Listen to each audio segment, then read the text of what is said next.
Voici 5 manières avec lesquelles les médias invisibilisent les Palestiniens.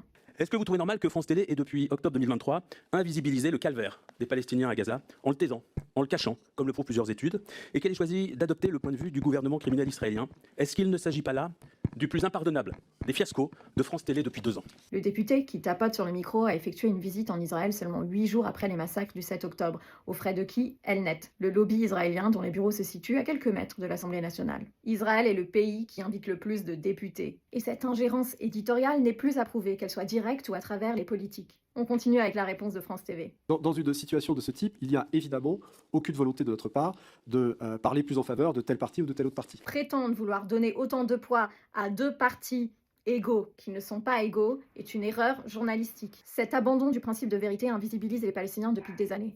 Il y avait simplement une difficulté qui est majeure, que tous les médias du monde entier ont éprouvé pour pouvoir réussir à avoir des équipes qui puissent travailler dans Gaza. L'embargo, le fait que les journalistes étrangers n'avaient pas accès à Gaza n'est pas une excuse pour invisibiliser les Palestiniens. Il y avait des journalistes à Gaza qu'on aurait pu embaucher. C'est ce qu'on fait d'ailleurs dans tous les autres pays du monde en embauchant des journalistes locaux. Moi, je crois qu'on a plutôt intérêt à rendre hommage aux équipes de France Télévisions qui ont couvert ce conflit et qui se sont efforcées, dans des conditions souvent extraordinairement difficiles, à essayer de donner une image balancée et équilibrée de la situation. L'intention est bonne, mais pour donner une image balancée et équilibrée, on ne donne pas la parole à l'oppresseur. Et qu'est-ce qui explique qu'on donne autant la parole à une machine de guerre? La déshumanisation des Palestiniens depuis des années. Les victimes sont arabes. Et parce qu'elles sont arabes, leur mort n'a pas d'importance, c'est un fait divers. Je m'appelle Julie, vous pouvez me suivre même si je n'ai plus envie d'être journaliste.